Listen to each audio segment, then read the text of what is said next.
इस एपिसोड के आगाज में हमको दिखाया जाता है कि अलाउद्दीन और गोंजा आमने सामने होते हैं। गोंजा बड़ी फिरती से अलाउद्दीन की गर्दन पर खंजर आकर कहती है कि अलाउद्दीन क्या आप डर गए हैं। इस पर अलाउद्दीन कहता है कि आपको पता है कि मैं डरता नहीं हूँ और मेरा आपके बाबा के साथ कोई वास्ता नहीं है, धोखेबाज खतून। बाजार में सुकून था और मैं चेक करने लगा था कि अगर मैं बाजार छोड़ दूं तो क्या कोई मुझे रोकने वाला है कि नहीं। इस पर गोंजा कहती है कि आप सिर्फ घोड़ों की दौड़ के लिए इधर आए हैं।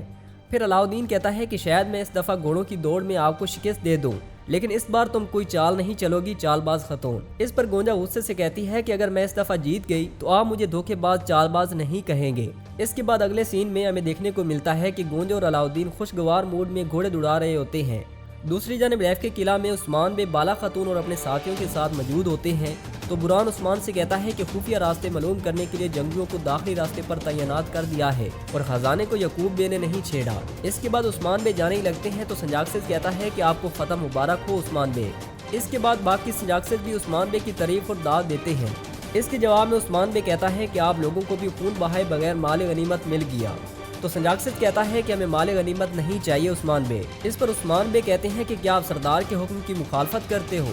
इसके बाद उस्मान बुरहान से कहता है कि माल गनीमत संजाकसेस में तकसीम कर दो। इसके बाद उस्मान अपने साथ संजाकसेस को लेकर रवाना हो जाते हैं। इसके बाद अगले सीन में उरहान और लफीरा के साथ जंगल में खजाने की ताकत में होते हैं तो उनकी नजर मेहमद और उसके साथ खजाने वाली गाड़ी पर पड़ती है। तो उरहान कहता है तो इसके पीछे तुम थे मेहमद। इसके बाद उरहान का एक सिपाही आकर कहता है कि मंगोल लिबास ले आया हूँ। इसके बाद उरहान और उसके सिपाही मंगोलों वाला लिबास पहनकर हमले के लिए तैयार होने लगते हैं। दूसरी जने बाजार में इल्गन मलहून के पास शर्मिंदगी की हालत में जाती है तो मलहून इल्गन से कहती है कि तुमने अच्छा नहीं किया, तुम जेरकुताई को नहीं रोक सकी। जवाब में इल्गन कहती है कि मुझे मुआफ कर दें, मैंने बहुत कोशिश की। फिर फातिमा इल्गन से कहती है कि तुम इस वक्त हमारे साथ नहीं बल्कि हमारे मुखालिफ खड़ी हो और हमें ये आपसे उम्मीद नहीं थी। इस लम्हे सादत खतून अपनी मुलाजमा से कहती है कि मलन खतून के काफिले पर हमला होगा और इसके पास बेचने के लिए कोई भी सामान नहीं होगा। दूसरी जानिब अतमाज और मेहमद जंगल में खजाना लेकर जा रहे होते हैं और जबकि उरहान और उसके साथी मंगोलों का लिबास पहने हुए उनके ताक़ब में होते हैं और मेहमद और उनके साथियों पर अंधाधुंध तीर चलाकर हमला कर देते हैं। इसी दौरान मेहमद अपने सिपाहियों से कहता है कि हमला हो गया है।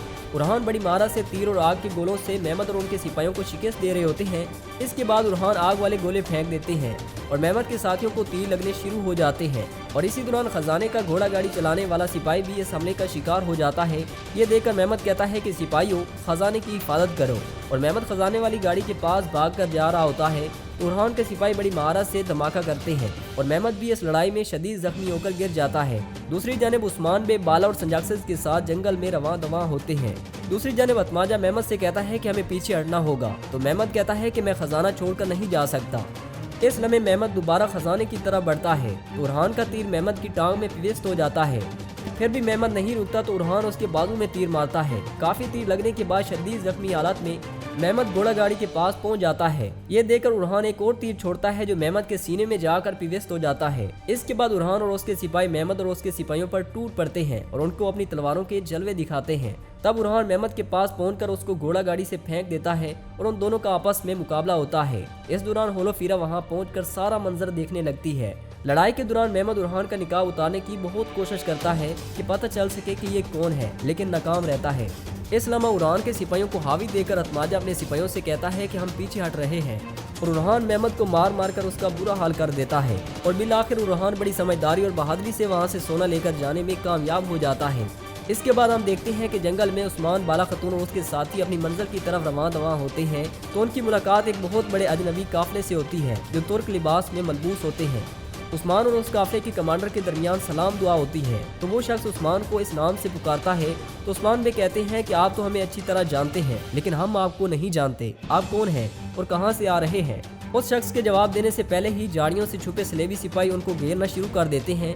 ये देखकर वो शख्स बुलंद आवाज में कहता है कि ऐ मेरे अल्लाह, मेरी आज जान ना लेना। इतने में उस्मान और उसके सिपाही सलेबियों को पाश पाश कर देते हैं और बड़ी आसानी से उनको जेर कर देते हैं। ताजर और उसके साथ वाले बच्चे सहम जाते हैं। दूसरी जानिब अलाउद्दीन और गोंजा सरहदी बाजार में दाखिल होते हैं।